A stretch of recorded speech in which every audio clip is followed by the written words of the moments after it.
সেদিন ছিল পূর্ণিমার রাত। রাত প্রায় 3টে বাজে। আমি গভীর মনোযোগ দিয়ে পড়ছিলাম। বাসার সবাই ঘুম। হঠাৎ ছাদ থেকে ধূপ ধূপ শব্দ ভেসে এলো। বিকেলবেলায় আমরা ছাদে খেললে যেমনটি শব্দ হয় ঠিক তেমনটি। আমি বেশ অবাক হলাম, এত রাতে ছাদে আবার কে খেলছে? কাকু আর আমি একই রুমে থাকি। বেশ কয়েকবার শব্দ হওয়ায় কাকুকে ডাক দিলাম। কাকুর ওঠার নামটি নেই, নাক ডেকে ঘুমোচ্ছে। অনেকক্ষণ ডাকাডাকি করার পর কোনো রকম মাথা তুলে বললেন, তুই গিয়ে দেখ না, কে ইঁদুর টিদুর হবে হয়তো। বলে কাকু আবার নাক ডাকতে শুরু করলেন। এদিকে ছাদের শব্দ দৌড়দৌড়ি পর্যায়ে পৌঁছে গেছে। আমি আশ্চর্য হয়ে লক্ষ্য করলাম, আমার তেমন ভয় করছে না, বরং দেখতে ইচ্ছে করছে এত রাতে ছাদে কে দৌড়দৌড়ি করছে। আমাদের রান্নাঘরের দেওয়ালে মা ছাদের চাবি ঝুলিয়ে রাখেন। আমি ঘর থেকে বের হয়ে ছাদের চাবি নিলাম। আমাদের ফ্ল্যাট থেকে বের হতেই ডান দিক দিয়ে উঠে গেছে ছাদের সিঁড়ি। প্রতিটি বারান্দায় বাতি জ্বলছে। তিনতলার বারান্দা ঘুরে ছাদের সিঁড়ি। আমি ছাদের সিঁড়িতে ওঠার পর আমার কোনো ভয় লাগছিল না। 3তলা থেকে ছাদের দরজা দেখা যায়, বন্ধ দরজা, তালা দেখা যাচ্ছে। তবে ছাদে শব্দ কে করছে? আমি ছাদের তালা খুলে ফেললাম। চাঁদের আলোয় ছাদ ভেসে যাচ্ছে।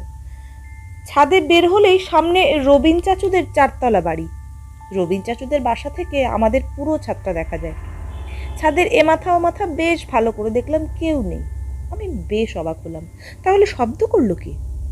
পানির ট্যাঙ্কির ওপর দেখলাম কেউ নেই। এবার কিন্তু আমার গাটা বেশ ছমছম করছে। আশেপাশে বাড়িগুলোর দিকে বেশ কয়েকবার তাকিয়ে আমি নিচে নেমে এলাম। ঘরে এসে ঢকঢক করে 2 গ্লাস পানি খেয়ে নিলাম। এমনিতেই আমি বারবার হিসু পাই বলে রাতের বেলা পানি কম খাই, কিন্তু সেদিন তেষ্টা যেন আর মিটছিলই না। 2 গ্লাস পানি শেষ করার মুহূর্তে আবার ধুপধুপ শব্দ ভেসে এলো। আমি গ্লাসটি রেখে উঠে পড়লাম। ছাদের সিঁড়িতে এসে দেখি ছাদ তালা মারাই আছে, দরজা বন্ধ, কিন্তু দরজার ওপাশেই কে যেন দৌড়চ্ছে। আমি ভয়ে ভয়ে তালা খুলে ছাদে এলাম। আবারও চাঁদের আলোয় চোখ ভেসে গেল। আমি পুরো ছাদ বেশ ভালো করে দেখলাম। না, কেউ নেই। নিজেকে কেমন বোকা বোকা মনে হলো। নিজেকে সান্ত্বনা দিলাম, হয়তো রাত জেগে পড়ার ফলে উল্টোপাল্টা শব্দ শুনছি। ছাদ তালা দিয়ে নামার জন্য পিছন ঘুরতেই চমকে উঠলাম।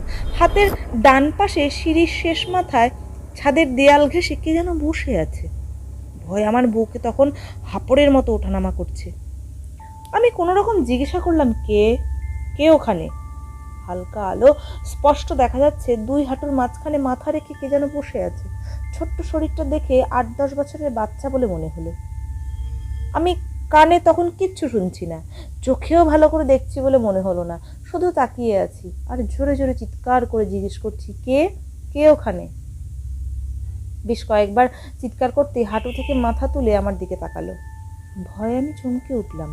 জাপানি ভূতের সিনেমায় দেখা 8-9 বছরের একটি ছেলে আমার দিকে হাঁটু থেকে মুখ তুলে তাকালো। বড় বড় দুটো চোখ, সমস্ত মুখ কেমন ফ্যাকাশে হয়ে আছে। অনেকক্ষণ পানিতে ভিজলে চামড়া যেরকম ফ্যাকাশে হয় তেমনটি। চিৎকার করলাম, কে কে? ছেলেটি কোনো উত্তর দিল না, শুধু একটি হাত আমার দিকে বাড়িয়ে দিল। আমি ভয় তখন কিভাবে যে নিচে এলাম বলতে পারবো না। যখন চোখ খুললাম তখন দেখি আমি বিছানায় শুয়ে আছি। মা, বাবা, কাকু আর একজন ডক্টর আমায় ঘিরে আছেন। বাবা কাকুকে বকছেন আমাদের কেন ভূতের গল্পগুলো শোনায় তার জন্য। মার হাতের ফাঁক দিয়ে আমার চোখ যখন দরজার কাছে গেল তখন আবার চমকে উঠলাম। ছাদে দেখা ছেলেটি দরজার কাছে দাঁড়িয়ে আছে। আমার চোখাচোখি হতেই ডান হাতটি আমার দিকে বাড়িয়ে দিল। আমি আবার জ্ঞান হারালাম।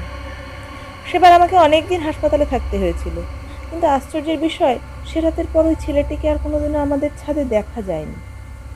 সে রাতে অবশ্য আরও একটি ঘটনা ঘটেছিল। সেটি হলো, আমাদের পাশের বাসার রবিন চাচু মারা গিয়েছিল।